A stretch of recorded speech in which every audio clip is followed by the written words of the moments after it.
అందరికీ నమస్కారం. బిఆర్సార్స్ క్లాస్ రూమ్కి మీ అందరికీ స్వాగతం. ఈరోజు మనం చెప్పుకోయేటువంటి టాపిక్ లిక్విడ్ క్రిస్టల్స్, ద్రవ స్ఫటికాలు. ఇది రివిజన్ క్లాస్. ఈ రివిజన్ క్లాస్ రాబోయే ఎగ్జామినేషన్స్కి సెమిస్టర్ 2 స్టూడెంట్స్కి ఉపయోగపడే విధంగా ఫ్రేమ్ చేయడం జరిగింది. సో రివిజన్ క్లాస్ కాబట్టి ఇంపార్టెంట్ టాపిక్స్ మనం డిస్కస్ చేసుకుంటూ వెళ్దాం. I am B. Venkatrao, Department of Chemistry, Government Degree College, Ramchandrapuram. Go through the syllabus. This is the syllabus given by Adikavi Nannaya University. Basing on this syllabus, we will be discussing important topics that are included in this liquid crystals. Prior to that, we will have a glimpse over this important questions. ఇందులో మీరు focus పెట్టవలసినటువంటి area గురించి మనం గతంలో మాట్లాడుకున్నాం.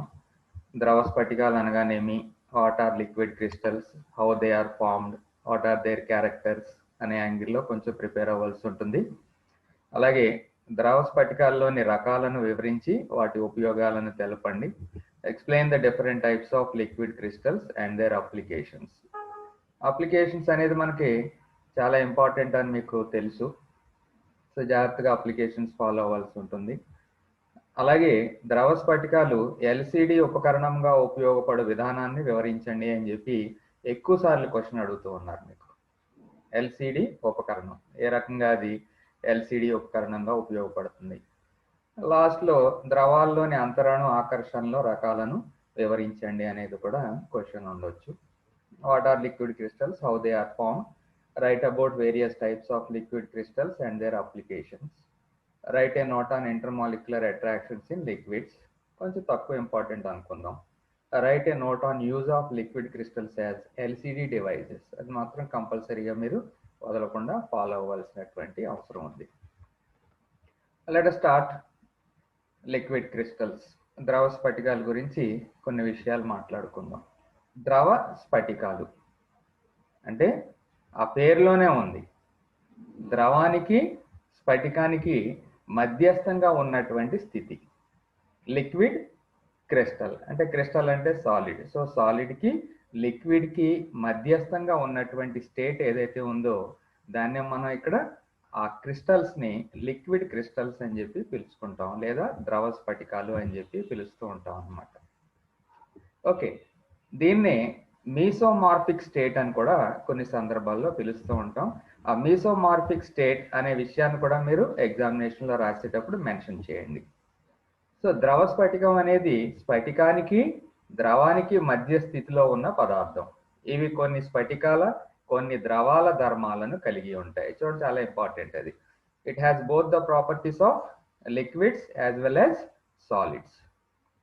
Okay, స్ఫటికాకృతి గల ఘన పదార్థాన్ని వేడి చేసినప్పుడు ఏం జరుగుతుంది అంటే వాటి మధ్య ఉన్నటువంటి కోహెసివ్ ఫోర్సెస్ ఏవైతే ఉన్నాయో అవి బ్రేక్ అయ్యి అది లిక్విడ్గా మారడం జరుగుతూ ఉంటుంది జనరల్గా.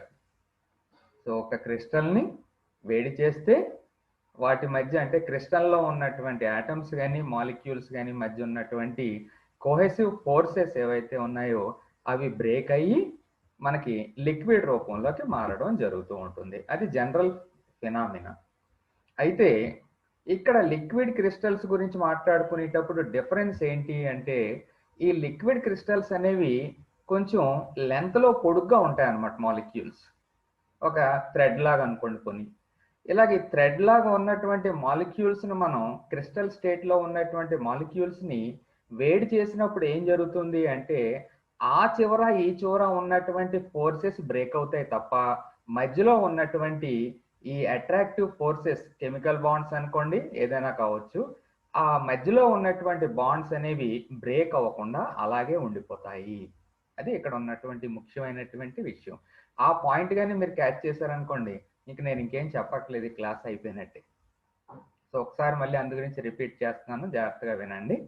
సో పొడవైనటువంటి మాలిక్యూల్స్ ఉన్నటువంటి క్రిస్టల్స్ని తీసుకుని దాన్ని హీట్ చేయడం లాంటి ప్రక్రియకు కానీ గురి చేస్తే ఏమవుతాయంటే వాటి చివర్లో ఉన్నటువంటి బాండ్స్ బ్రేక్ అవుతాయి.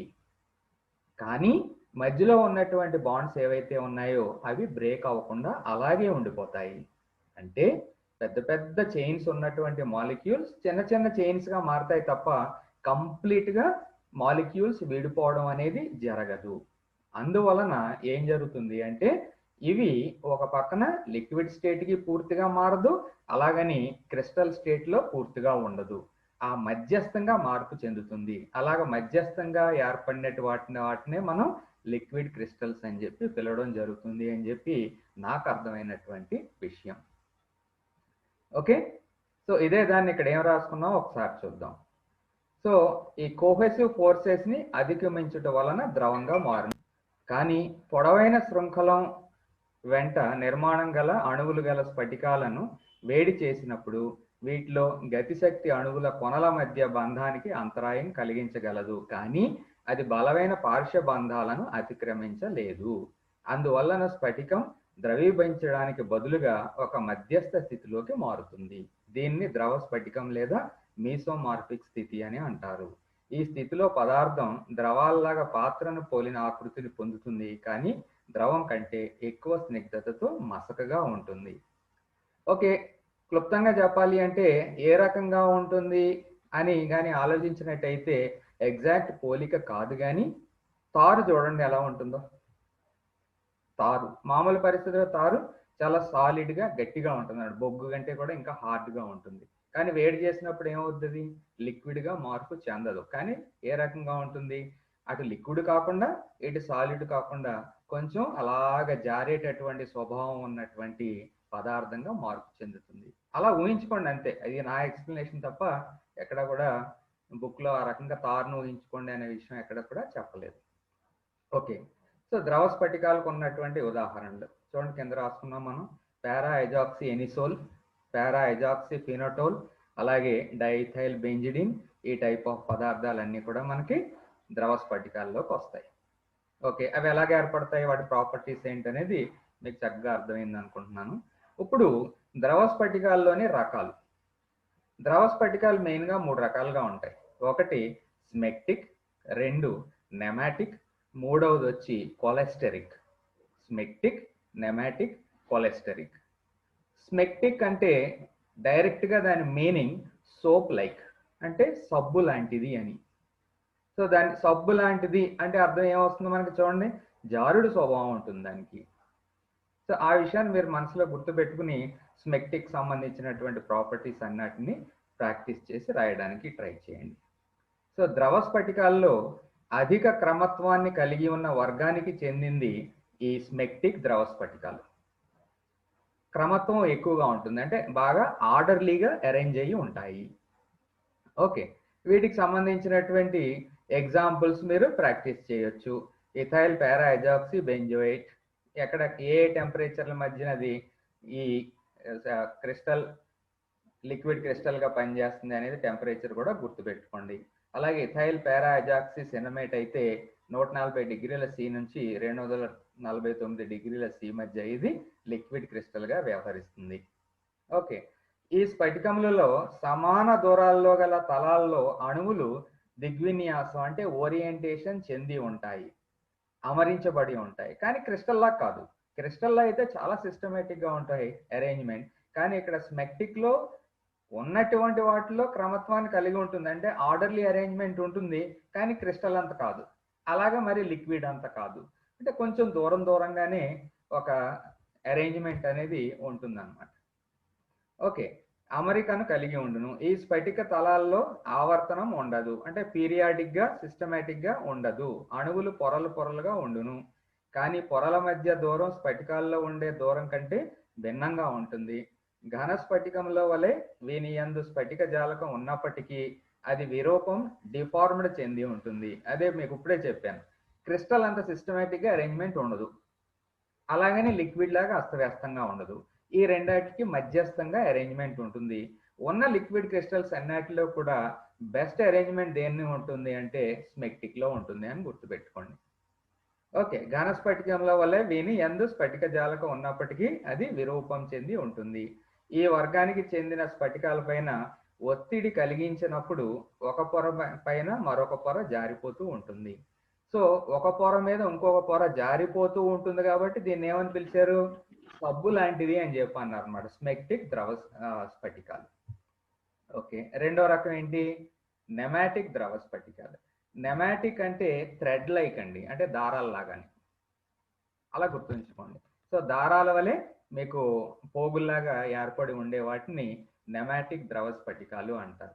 మెథడ్ అంతా అదే, సేమ్ ఎక్స్ప్లెనేషన్. కొన్ని స్ఫటికాలను వేడి చేసినప్పుడు అవి పొరల వంటి నిర్మాణమును కోల్పోయి ఒకదానికొకటి సమాంతర అమరికను పొందును, అంటే పక్క పక్కన దారాల్లాగా పేర్చినట్టుగా పేర్చి ఉంటాయి అన్నమాట. ఈ స్థితిని నెమాటిక్ వ్యవస్థ లేదా నెమాటిక్ ద్రవ స్ఫటికము అంటారు. దానికి సంబంధించినటువంటి ఎగ్జాంపుల్స్ ఏవైతే ఉన్నాయో అవి గుర్తుంచుకోండి. ఎన్ పారామిథాక్సీ బెంజిడిన్ లాంటి ఎగ్జాంపుల్స్ మీకు కంపల్సరీగా గుర్తుపెట్టుకోవాల్సి ఉంటుంది. ఇలాంటి ద్రవ స్ఫటికాలకు స్నిగ్ధత తక్కువగా ఉంటుంది. ఓకే, స్నిగ్ధత తక్కువగా ఉంటుంది కాబట్టి ప్రవహించగలవు. సో ఇవి తక్కువగా ఎప్పుడైతే స్నిగ్ధత ఉంటుందో కొంచెం ప్రవహించడానికి అవకాశం ఉంటుంది. మరి లిక్విడ్ లా కాదు, నెమ్మదిగా, చాలా నెమ్మదిగా ప్రవహిస్తుంది. ధ్రువిత కాంతి, వీటికి చలనశీల దారాల లాంటి నిర్మాణం ఉన్నట్టు కనిపిస్తుంది. పోలరైజ్డ్ లైట్ లో కానీ వీటిని చూసినట్టయితే దారాల్లాగా ఉంటుంది అని చెప్పాను ఇందాక. అందుకే నెమాటిక్ అంటే దారాల వంటివి, పోగులు వంటివి అనే మీనింగ్ వస్తుంది అని చెప్పాను. అణువులు సముచ్చమై అగ్రిగేట్ సమూహాలుగా ఉండి వాటి అక్షాలు ఒకదానికొకటి సమాంతరంగా కూడా ఉంటాయి. ఆ దారాలు ఎలా ఉంటాయంటే పక్క పక్కన ఏదో పేర్చినట్టుగా ఉంటాయి అన్నమాట. విద్యుత్ లేదా అయస్కాంత క్షేత్రంలో ఇవి ఒకే దిశలో దిగ్విన్యాసం చెందుతాయి.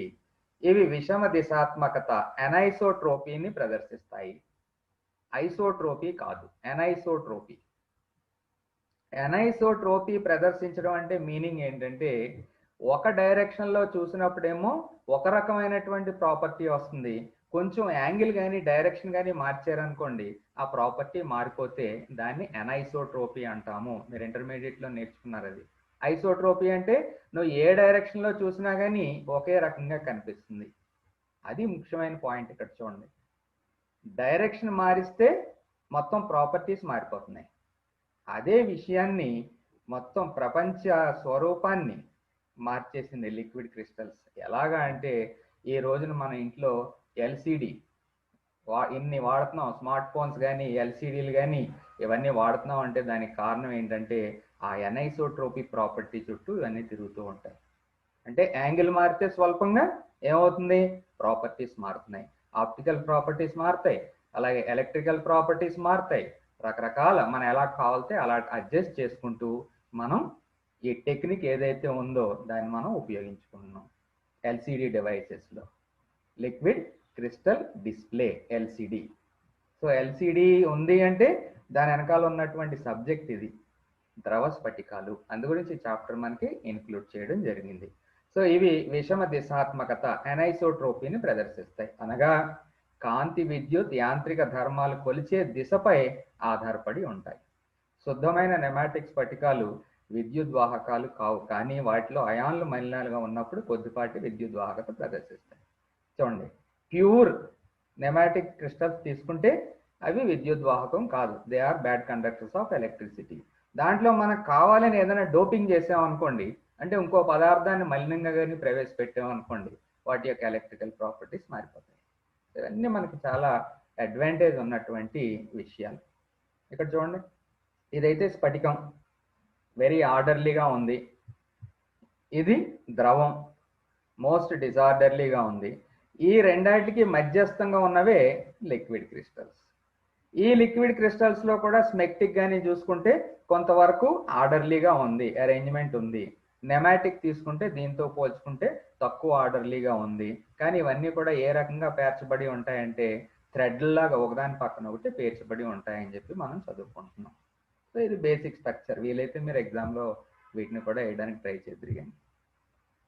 ఇంకో మూడో రకం ఏంటి, కొలెస్ట్రిక్ ద్రవ స్ఫటికములు. కొలెస్టరిక్ ద్రవ స్ఫటికాలు అని ఎందుకన్నామంటే ఇది బ్లడ్ లో ఉన్నటువంటి కొలెస్ట్రాల్ ని పోలి ఉంటాయి. అందు గురించి కొలెస్ట్రిక్ ద్రవ స్ఫటికాలు అనడం జరిగింది. వెరీ ఇంపార్టెంట్ పాయింట్ అంటే దీస్ ఆర్ ఆప్టికల్లీ యాక్టివ్, ద్రోణ భ్రామకాలు ఆప్టికల్ యాక్టివిటీని ప్రదర్శిస్తాయి. ఈ ఆప్టికల్ యాక్టివిటీ కూడా ఎలా ఉంటుంది అంటే ఘన స్ఫటికాల కంటే వీటి యొక్క ఆప్టికల్ రొటేషన్ అనేది 1000 రెట్లు ఎక్కువగా ఉంటుందంటండి. చూడండి, ఒకసారి సాలిడ్ నుంచి అంటే క్రిస్టల్ స్టేట్ నుంచి లిక్విడ్ స్టేట్కి కాకుండా మధ్యస్థంగా ఈ లిక్విడ్ క్రిస్టల్ రూపంలోకి మార్పు చెందిస్తే ఆప్టికల్ యాక్టివిటీ ఎన్ని రెట్లు పెరిగిందండి? 1000 రెట్లు ఆప్టికల్ యాక్టివిటీ పెరిగింది. సో ఇండస్ట్రీలో మనకి అంతకంటే అడ్వాంటేజెస్గా ఏముంటుంది? సో ఈ ప్రాపర్టీ ఏదైతే ఉందో మనకు అనుకూలంగా మార్చుకుని రకరకాల పదార్థాలు అన్నిటిని మనం తయారు చేసుకుంటున్నాం. ఓకే, ఇదే విషయాన్ని ఇంగ్లీష్లో explanation. Liquid crystal are mesomorphic state. A liquid crystal is an intermediate state of matter which is considered to be between the solid and liquid state and exhibiting some properties of both the states. అంటే liquid state properties as well as solid state properties ని exhibit చేస్తాయి. It is also known as the mesomorphic state. When a crystal with long chain rod like molecule, ఇందాక చెప్పాను మీకు ఎలాంటి molecules తీసుకోవాలి liquid crystal తయారు చేయాలంటే long chain rod like molecules తీసుకోవాలి. ఓకే, అంతేగాని చిన్న చిన్న మాలిక్యూల్స్ దీనికి ఉపయోగపడవు. When a crystal with long chain rod like molecules is heated, it does not melt directly but passes through a transition state known as the liquid crystalline state, in which state the end to end attractions disappear. చివర్లో ఉన్నటువంటి attractions ఏమంతా ఉన్నాయో అవి పోతాయి, కానీ lateral attractions exist. అంటే మధ్యంగా ఉన్నటువంటి attractions మాత్రం అవి అలాగే ఉండిపోతాయి. అందుగురించి హీట్ చేసినప్పుడు వాటిని సాలిడ్ స్టేట్ నుంచి డైరెక్ట్గా లిక్విడ్ స్టేట్కి మారో మధ్యస్థంగా మీసోమార్ఫిక్ స్టేట్లో ఉండిపోతాయి. In the state the substance flows but retain some of the properties of a crystal. అటు ఇటు ప్రాపర్టీస్ కొన్ని ఉండిపోతాయి. Some examples of liquid crystals ఇందాక తెలుగు మీడియంకి ఏదైతే పెట్టుకున్నామో అవి ఇక్కడ పారా హైడ్రాక్సీ ఎనిసోల్, పారా హైడ్రాక్సీ ఫినోటోల్, డైథైల్ బెంజిడిన్, కొలెస్ట్రాయిల్ ఎస్టర్ కాంపౌండ్స్, పారామిథాక్సీ బెంజిడిన్, ఇవన్నీ కూడా లిక్విడ్ క్రిస్టల్స్కి ఎగ్జాంపుల్గా ఉన్నాయి. యాజ్ యూజువల్ రిపీట్ అవుతుంది, జస్ట్ తెలుగులో చెప్పాను మళ్ళీ ఇంగ్లీష్లో కూడా చెప్తాను, 2 సార్లు వినండి, నష్టం ఏం లేదు. Liquid crystals are of 3 types. ఏంటేం టైప్స్ మీరు ఒకసారి మనసులో ఉంచుకోండి. Smectic, nematic and cholesteric liquid crystals. Smectic crystals, smectic అంటే మీనింగ్ ఏమొస్తుందని చెప్పన్నాను? సోప్ లైక్, అంటే సబ్బులాగా జారిపోతాయి, లేయర్స్ అన్ని కూడా సబ్బులాగా జారిపోయే స్వభావం ఉంటుంది. They flow in layers but not as normal liquids. Due to the week forces between layers, one layer slides past the adjacent layer. X-ray study shows parallel terrace like planes in them. Terrace అంటాం కదా మన బిల్డింగ్లకి, అలాగా terrace లాగా నిర్మాణాలు ఉంటాయని చెప్తున్నాం ఇక్కడ. All smectic crystals have layered structures. They have high viscosity and appear turbid and not affected by magnetic field. ఆ ప్రాపర్టీస్ మీరు గుర్తుపెట్టుకుని రాయండి. ఇథైల్ పారా అజాక్సిల్ బెంజోయేట్ ఏ టెంపరేచర్ రేంజ్లో మీకు ఇది లిక్విడ్ క్రిస్టల్లా ఉంటుందో చూడండి. 114 degrees C to 121 degrees C.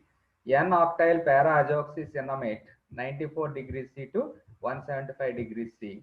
Ethyl para azoxy cinnamate 140 degrees C to 249 degrees C. Second type, pneumatic liquid crystals. Pneumatic అంటే థ్రెడ్ లైక్, దారాల్లాగా, పోగుల్లాగా అని చెప్పి ఎక్స్ప్లెయిన్ చేశాను మీకు. Some solids on heating lose their layer structure but retain parallel alignment. This stage is known as the pneumatic phase లేదా thread like. In this state, there is orientation of the molecules but there is no periodicity. Orientation ఉంటుంది కానీ periodicity ఉండదు. They are free to slide or roll individually.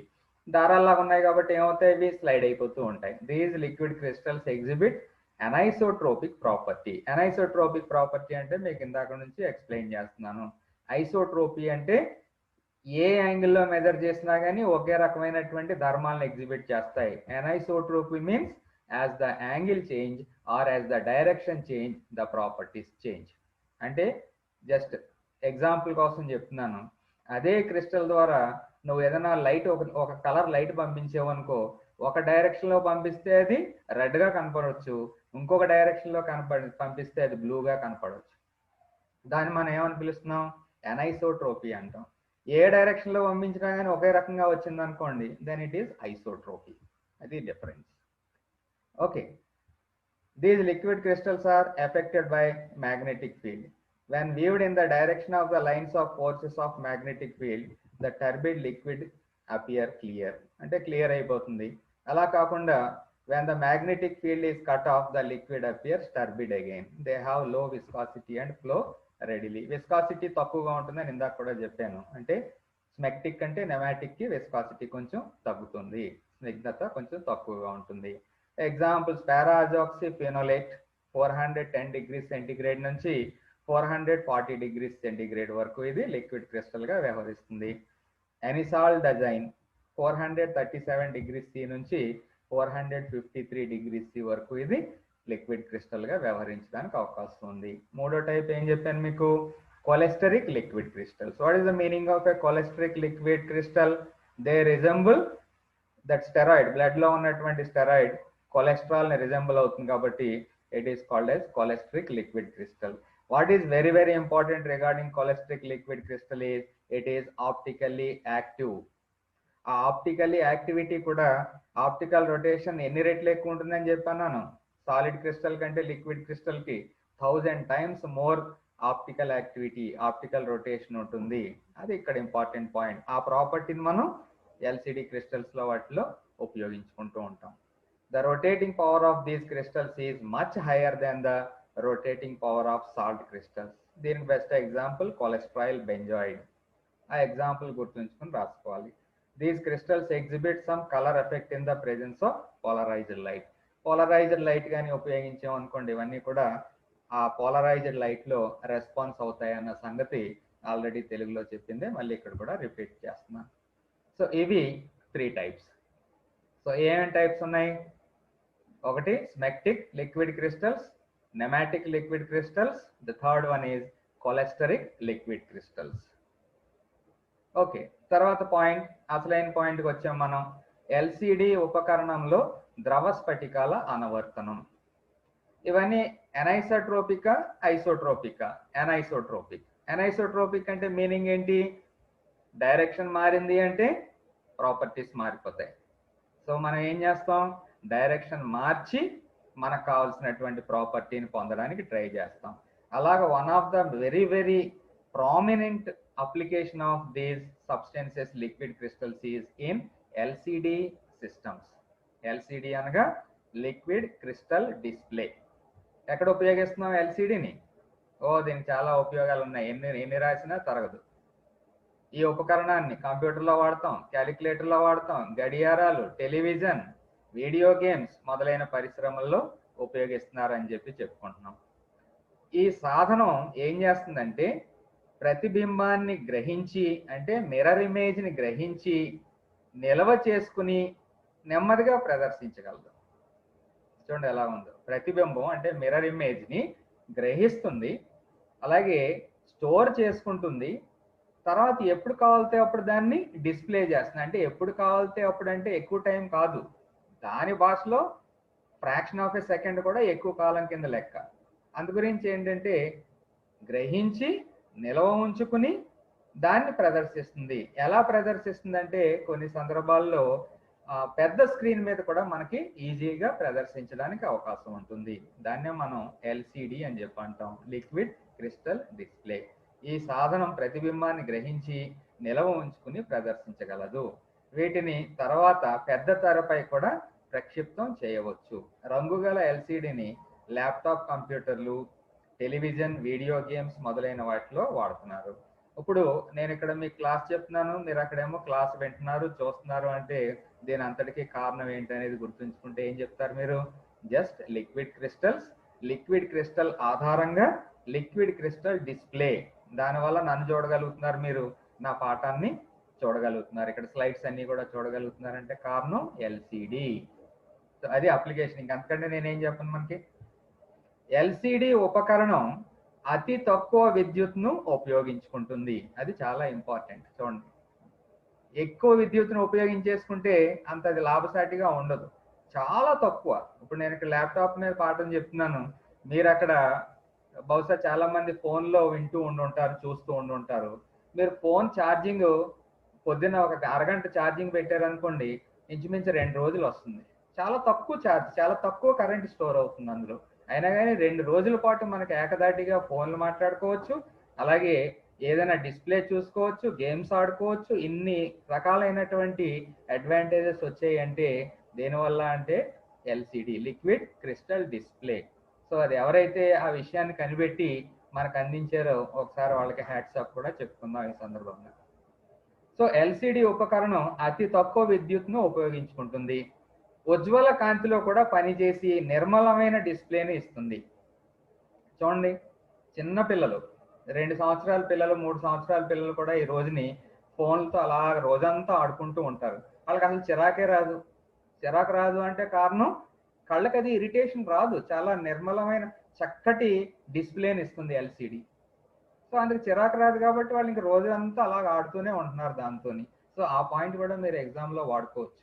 ఉజ్వల కాంతిలో కూడా పనిచేసి నిర్మలమైన డిస్ప్లేను ఇవ్వగలదు. డిస్ప్లేలో ద్రవ స్ఫటికాన్ని సన్నని పొరగా 2 పారదర్శక ఎలక్ట్రోడ్ల మధ్య ఉంచుతారంట. ఈ ద్రవ పొర మందం 6 నుంచి 25 మైక్రోమీటర్ల మధ్యలో ఉంటుంది. రసాయనికంగా క్రియాశీలత లేని పదార్థంతో ఈ పొరను నియంత్రణ జరుపుతారు. ఈ విధంగా తయారైన ఎల్సిడి ఘటం ఆక్సిజన్ తడి తగలకుండా సీల్ చేసి ఉంచుతారు. అది మనకి ఎల్సిడి ఉపకరణంగా పనిచేస్తుంది. Applications of liquid crystals in LCD devices. So LCD means liquid crystals. ఇక్కడ రాస్తున్నాం, it captures image and store it and display later, sometimes on a bigger screen. When a thin layer about 6 to 25 micrometers or pneumatic liquid crystals is placed between 2 electrodes and an electric field is applied, the polar molecules are pulled out of alignment. Alignment difference వస్తుంది. This causes the crystal to become opaque. తర్వాత కొంచెంసేపటి తర్వాత transparency returns when electrical signal is removed. Signal, నువ్వు electrical signal ఏదైతే ఆపేసేవో అప్పుడు మళ్ళీ transparency వస్తుంది. This property is used in the number of display of digital watches, electronic calculators, computers. These instruments record the images and will project them later. తక్కువ ఖర్చుతో, తక్కువ కరెంట్తో ఇవి పనిచేస్తున్నాయని చెప్పి ఆల్రెడీ మనం చెప్పుకుంది. Applications of liquid crystals. ఇదే కాకుండా ఇంకేమైనా అప్లికేషన్స్ ఉన్నాయా అనేది అడిగారు అనుకోండి, చక్కగా రాయండి. Liquid crystals are used in digital displays like pocket calculators, digital watches etcetera. They consume very little energy. అందు గురించి ఎక్కడెక్కడ ఉపయోగాలు ఉన్నాయో చూద్దాం.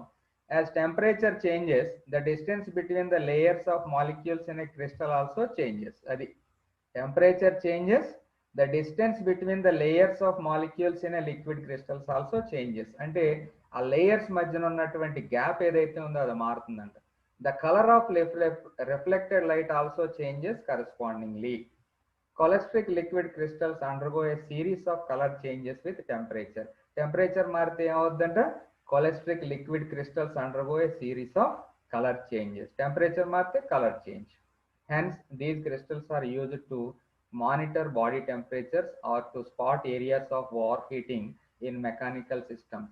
బహుశా మనకు ఇప్పుడు చూడండి, టెంపరేచర్ గన్స్ ఇవన్నీ కూడా మనం ఎక్కడైనా బయటకు వెళ్ళామనుకోండి, మాల్స్ కానీ లేకపోతే ఏదైనా పబ్లిక్ ప్లేస్లోకి వెళ్తే మన టెంపరేచర్ దూరం నుంచే చెక్ చేస్తున్నారు.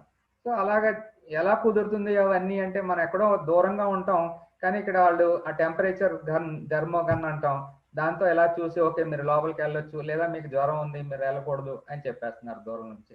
అవన్నీ ఎలా సాధ్యం అవుతుందంటే ఈ ప్రాపర్టీస్ వల్ల అని చెప్పి మీరు గుర్తుంచుకోండి. Used in pharmaceutical formulations employed for helping digestion of food. So pharmaceutical ఫార్ములేషన్స్లో మనకి ఫుడ్ డైజెషన్కి ఇది ఉపయోగపడుతుంది అని చెప్పి అంటున్నారు. అలాగే they are also used in gas liquid chromatography. Gas liquid chromatography అనేది ఒక సెపరేషన్ టెక్నిక్ అండి. మీరు హైయర్ క్లాసెస్లో దాని గురించి నేర్చుకుంటారు. పదార్థాన్ని వేరుపరుస్తాం అన్నమాట, separation of substances by chromatographic technique. Also can be used as detergents and also lubricants. చూడండి, వీటిని డిటర్జెంట్స్గా వాడచ్చంట, అలాగే లూబ్రికెంట్స్గా కూడా ఉపయోగించడానికి అవకాశం ఉంది అని చెప్పి అంటున్నారు. Cholesteric liquid crystals can be employed for detecting tumors in human body and this technique is called as the thermograph. Tumors in human body అంటే ఏం లేదండి, క్యాన్సర్. బాడీలో క్యాన్సర్ కణాలు లేదా కణుతులు ఎక్కడన్నా ఉన్నాయా అనే విషయాన్ని థర్మోగ్రాఫ్ అనే టెక్నిక్ ఉపయోగిస్తాం. ఆ థర్మోగ్రాఫ్ అనే టెక్నిక్ లో ఈ కొలెస్ట్రిక్ లిక్విడ్ క్రిస్టల్స్ ఆర్ ఎంప్లాయిడ్ అనేది ఒక అప్లికేషన్ గా మీరు రాయొచ్చు. సో మెయిన్ ఏమో ఎల్సిడి లో లిక్విడ్ క్రిస్టల్స్ ఉపయోగపడతాయి. అవి కాకుండా ఇంకేమైనా అప్లికేషన్స్ రాయవలసి వస్తే ఈ అప్లికేషన్స్ మీరు రాయడానికి ప్రయత్నించవచ్చు. చూడండి, ఇందాక ఇంగ్లీష్లో చెప్పింది మళ్ళీ తెలుగులో ఉంది. కొలెస్ట్రిక్ ద్రవ స్ఫటికాలను దేహంలో ట్యూమర్లను గుర్తించడానికి ఉపయోగిస్తారు, అంటే క్యాన్సర్ కణుతులు. ఈ విధానాన్ని థర్మోగ్రాఫ్ అంటారు. కందెనలుగా ఉపయోగించే చాలా పదార్థాలు ద్రవ స్ఫటికాలుగా ఉన్నాయంట. వర్ణపటాల ద్వారా అధ్యయనం చేయడానికి విషమదైసిక పదార్థాల నిర్మాణాలను నిర్ణయించట్లో వీటిని ద్రావణిలుగా ఉపయోగిస్తారు అనే యాంగిల్లో కూడా మీరు స్టడీ చేయండి. ఇంకా మెయిన్ టాపిక్స్ తర్వాత ఈ అంతరణు బాణాలు, ఇంటర్మాలిక్యులర్ అట్రాక్షన్స్. ఇంటర్మాలిక్యులర్ అట్రాక్షన్స్ అంటే ఏదైనా మనం లిక్విడ్ కానీ తీసుకుంటే లిక్విడ్లో ఉన్నటువంటి అణువులు లేదా పరమాణువుల మధ్య కొన్ని రకాలైనటువంటి ఆకర్షణ లేదా వికర్షణ బలాలు పనిచేస్తూ ఉంటాయి. We may take a liquid, any liquid. A liquid consists of molecules or atoms. In a liquid, between these atoms or molecules, there exists some attractions or repulsions, and those attractions or repulsions is the study which we are supposed to do now. Okay, they are called as molecular interactions or atomic interactions. So in any liquid, we come across interactions. Interactions may be attractions or repulsions. Okay, but what is the important point is these attractions or repulsions which are operating between atoms or molecules in a given liquid are weak. That is a very important point. They are weak. They are not chemical bonds. They are weak forces of attractions or repulsions. And these attractions or repulsions or whatever it may be, we call it as interactions. And these interactions in molecules and atoms may be classified into two types mainly. One is van der Waals attractions, అవి van der Waals ఆకర్షణ బలాలు అంటాం. రెండోదేమో hydrogen బంధము. van der Waals ఆకర్షణ బలాలు, van der Waals ఆకర్షణ బలాలు అనేవి బలహీనమైనటువంటి ఆకర్షణ బలాలు. రెండోదేమో హైడ్రోజన్ బంధం. van der Waals ఆకర్షణ బలాల కంటే హైడ్రోజన్ బంధం కొంచెం స్ట్రాంగ్ గా ఉండొచ్చు. ఈ van der Waals ఆకర్షణ బలాలు కొన్ని రకాలు ఉంటాయి. మనకి ఇక్కడ సిలబస్ ప్రకారంగా మనం రాసుకున్న ఏమున్నాయో చూడండి. డైపోల్ డైపోల్ ఇంటరాక్షన్స్, ద్విధ్రువ ఆకర్షణ బలాలు, డైపోల్ డైపోల్ ఇంటరాక్షన్స్. ఇంగ్లీష్ అయినా తెలుగు అయినా సేమ్ ఎక్స్ప్లెనేషన్, ఈజీగా అయిపోతుంది. ఒకవేళ క్వశ్చన్ కానీ ఇస్తే అటెంప్ట్ చేయండి. ఇంటర్లో ఉంది ఇదే టాపిక్, మళ్ళీ ఇక్కడ కూడా ఉంది. దీన్ని అటెంప్ట్ చేసి మార్కులు పొందడానికి ట్రై చేయండి. చూడండి, డైపోల్ డైపోల్, ఇదొక డైపోల్, ఇదొక డైపోల్. డై అంటే రెండు, పోల్ అంటే ధ్రువాలు, రెండు ధ్రువాలు. ఇక హెచ్సిఎల్ తీసుకున్నాం. హెచ్సిఎల్ ఇదేమో పాజిటివ్ ధ్రువం, ఇదేమో నెగిటివ్ ధ్రువం. మరి ఇది పాజిటివ్ ధ్రువం దేన్ని ఆకర్షిస్తుంది? పక్క మాలిక్యూల్లో ఉన్నటువంటి నెగిటివ్ ధ్రువాన్ని ఆకర్షిస్తుంది. సిఎల్ ఏమో ఇక్కడేమో నెగిటివ్ ధ్రువం, కాబట్టి ఇది దేన్ని ఆకర్షిస్తుంది? పాజిటివ్ ధ్రువాన్ని ఆకర్షిస్తుంది. మొత్తం మీద ఈ రెండాట్ల మధ్యన ఏమున్నాయి? ఈ రెండు అణువుల మధ్యన ఇక్కడేమో నెగిటివ్, ఇక్కడ పాజిటివ్, ఏదైనా కావచ్చు, అట్రాక్షన్స్ ఉన్నాయి. ఈ టైప్ ఆఫ్ అట్రాక్షన్స్ మనం ఏమని పిలుస్తాం? Dipole dipole. ఇదొక డైపోల్, ఇదొక డైపోల్, కాబట్టి రెండు డైపోల్స్ మధ్య ఉన్నటువంటి అట్రాక్షన్ కాబట్టి it is called as dipole dipole interactions. ద్విధ్రువ ఆకర్షణ బలాలు. ఓకే, ఇంకొకటి చూడండి, వీటిని ఏమని పిలుస్తాం అంటే మనం లండన్ విక్షేపణ బలాలు, London dispersion forces, London dispersion forces. London dispersion forces అంటే ఏమిటి అంటే ఇవి మెయిన్ గా ఎలాంటి పరమాణువుల మధ్యన లేదా అణువుల మధ్యన ఉంటాయి అంటే first of all neutral molecules. Okay, వాటి మీద ఎటువంటి ఆవేశము ఉండదు. చూడండి, పరమాణువులు అధ్రువ అణువులు విద్యుదావేశ రహితాలు, వాటి మీద ఆవేశము ఉండదు. They doesn't carry any charge. అంతేకాక ఎలక్ట్రాన్ ఆవేశ మేఘం సౌష్ఠవంగా ఉండి అణువులకు ద్విధ్రువ భ్రామకం ఉండదు. They doesn't have dipole moment also. మరి ఇవి ఎలాగా లండన్ డిస్పర్షన్ ఫోర్సెస్ కింద మనం చెప్పుకుంటున్నాం అంటే ఇక్కడ విషయం ఏంటంటే డైపోల్ మొమెంట్ లేదు, వీటి మీద ఆవేశము లేదు. కానీ ఏ రకంగా దీన్ని ఊహించాలి అంటే ఇక్కడ నియాన్ తీసుకున్నామండి. నియాన్ తీసుకుంటే ఇక్కడ మధ్యలోనేమో న్యూక్లియస్ ఉంది, దాని చుట్టూ ఎలక్ట్రాన్ పరిభ్రమిస్తూ ఉంది అని చెప్పి అనుకుందాం. ఎలక్ట్రాన్స్ ఉంటాయి, ఒక ఎలక్ట్రాన్ మనం ఉదాహరణగా తీసుకుందాం. ఏదో ఒక క్షణంలో ఎలక్ట్రాన్ అనేది ఒక చివర ఉండిపోతుంది. ఫర్ ఎగ్జాంపుల్ ఇక్కడే చూడండి, ఈ చివర ఉండిపోయింది ఎలక్ట్రాన్ అనుకుందాం. సడన్ గా ఒక క్షణంలో ఎలక్ట్రాన్ ఈ చివర ఉండిపోతే అప్పుడు ఏమవుద్ది, ఇక్కడేమో ఆ క్షణిక కాలంలో రుణావేశము, దానికి ఆపోజిట్ డైరెక్షన్ లో ధనావేశం ఉంటుంది. ఓకే, సో ఇక్కడ ఆ క్షణిక కాలంలో రుణావేశం ఉంది కాబట్టి ఇదేం చేస్తుందంటే పక్కన ఉన్నటువంటి న్యూట్రల్ మాలిక్యూల్ మీద దాని ప్రభావం చూపించడం వలన ఇక్కడ సడన్ గా ధనావేశం వచ్చేసి దానికి ఆపోజిట్ డైరెక్షన్ లో రుణావేశం వస్తుంది. ఇక్కడ రుణావేశం రావడం వల్ల ఈ మాలిక్యూల్ మీద ఏమవుద్ది, ధనావేశము, ఇక్కడ రుణావేశం, ఇలా రావడం జరుగుద్ది అనమాట. ఒరిజినల్ గా ఇవన్నీ కూడా ఎటువంటి ఆవేశాలు లేనటువంటి మాలిక్యూల్సే, కానీ ఏమైంది, సడన్ గా ఒక మాలిక్యూల్లో ఎలక్ట్రాన్ డిస్ప్లేస్మెంట్ లో డిఫరెన్స్ వలన ఈ రకమైనటువంటి పాజిటివ్ అండ్ నెగిటివ్ సెంటర్స్ ఏర్పడతాయి. కాబట్టి వాటి మధ్య వచ్చేటటువంటి అట్రాక్షన్స్ ని లండన్ డిస్పర్షన్ ఫోర్సెస్ అని చెప్పి పిలుస్తూ ఉంటాం. అదే మొత్తం ఎక్స్ప్లెనేషన్ లో అదే ఉంటుంది. ఇంకోటి dipole induced dipole interactions. Dipole induced dipole interaction అంటే ఇది డైపోల్. డైపోల్ అంటే దీని మీద ఇక్కడ పాజిటివ్, ఏ మీద పాజిటివ్ ఉంది, బి మీద నెగిటివ్ ఉంది. కాబట్టి ఇది ఏం చేస్తుందంటే ఇది మాత్రం ఎటువంటి పోలారిటీ లేనటువంటి మాలిక్యూల్, కానీ ఇది యాక్సిడెంటల్ గా దీని పక్కకు రావడం వలన ఏం జరుగుతుంది అంటే ఇక్కడ నెగిటివ్ ఛార్జ్ ఉండడం వలన ఇది పాజిటివ్ గా మారిపోవడానికి అవకాశం ఉంది. అందుగురించి ఇది డైపోలే. ఇది ఏమవుతుంది, ఇండ్యూస్డ్ డైపోల్ అంటే ఇది ద్విధ్రువం కలిగినటువంటి అణువు ఇక్కడ ప్రేరిత ద్విధ్రువ అణువుగా ఇది మారుతుంది. ఒరిజినల్ గా అధ్రువ అణువు, కానీ దీని పక్కన ఉండడం వల్ల ఏమవుతుందంటే కొంచెం ఛార్జ్ దీనికి కూడా అంటుకుంటుంది. ఫైనల్ గా ఏ రకంగా మార్పు వస్తుందో చూడండి. ఇది ధ్రువాణువే, శాశ్వత ద్విధ్రువం, పెర్మనెంట్. కానీ ఇది ఒరిజినల్ గా ఏంటి, అధ్రువ అణువు, కానీ దీనికి పక్కగా రావడం వల్ల ఏం జరిగింది, ప్రేరిత ద్విధ్రువంగా మార్పు చెందింది.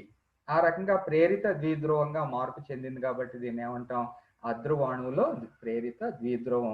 దాన్నే మనం ఏమని పిలుస్తామంటే ద్విధ్రువ ప్రేరిత ద్విధ్రువ బలాలు, dipole induced dipole interactions. Okay, ఇంకోటి హైడ్రోజన్ బంధం. హైడ్రోజన్ బంధం అంటే మీకు తెలిసిందే, గతంలో చదివిందే. హైడ్రోజన్ పరమాణువుకు అధిక రుణ విద్యుదాత్మకత కలిగినటువంటి ఫ్లోరిన్, ఆక్సిజన్, నైట్రోజన్ వంటి పరమాణువులకి మధ్య ఉన్నటువంటి బలహీనమైనటువంటి ఆకర్షణ బలాన్నే హైడ్రోజన్ బంధము అని పిలుస్తాం. The weak electrostatic force of attraction between hydrogen atom and with that of fluorine, oxygen or nitrogen like high electronegative element is called as hydrogen bond. So ఈ hydrogen bond వల్ల చాలా ప్రాపర్టీస్ లో differences వస్తాయి. ఎలాంటివంటే నీటి అణువు, okay, hydrogen chloride, ammonia, ethyl alcohol, వీటన్నిటిలోని ఈ హైడ్రోజన్ బంధాలు ఉండడం వలన వాటి సాల్యుబిలిటీలో డిఫరెన్స్ వస్తుంది. సాల్యుబిలిటీలోనే కాకుండా వాటి యొక్క మెల్టింగ్ పాయింట్, బాయిలింగ్ పాయింట్, ఈ టైప్ ఆఫ్ ప్రాపర్టీస్ అన్ని కూడా డిఫరెన్స్ వస్తున్నాయంటే దీనికి కారణం ఏమని చెప్తాం, హైడ్రోజన్ బంధము. ఏం లేదు, ఎందుకు దీని మీద కూడా స్ట్రెస్ చేస్తున్నానంటే ఇంక మళ్ళీ దీని గురించి మీరేం పట్టించుకోవద్దు, చదవద్దు. ఈ మాలిక్యులర్ ఇంటరాక్షన్స్ ఇప్పుడు మీరు విన్నారు, ఎగ్జామ్లో అడిగారు అనుకోండి, నేను ఏం చెప్పానో ఒకసారి గుర్తు తెచ్చుకుని రాసేయండి అంతే. అందు గురించి ఒకసారి రివిజన్ అయిపోతుంది. అది నా యొక్క ఉద్దేశం. ఓకే, తర్వాత ఇవే ఇంగ్లీష్ మీడియంలో కూడా స్లైడ్స్ ఉన్నాయి, జాగ్రత్తగా వీటిని ప్రాక్టీస్ చేయండి. డయాగ్రామ్స్ మాత్రం తెలుగులోంచి తీసుకోండి. Intermolecular forces, dipole dipole interactions, dipole induced dipole interactions, అలాగే ఇండ్యూస్డ్ డైపోల్ మూమెంట్, దాన్ని ఒకసారి చూడండి. లాస్ట్లో హైడ్రోజన్ బాండ్ గురించి ఇప్పుడే ఎక్స్ప్లెయిన్ చేశాను. హైడ్రోజన్ బాండ్ వల్ల వచ్చేటటువంటి ప్రాపర్టీస్లో డిఫరెన్సెస్ ఒకసారి దాన్ని చూసుకోండి. సో ఫైనల్గా ఈ లిక్విడ్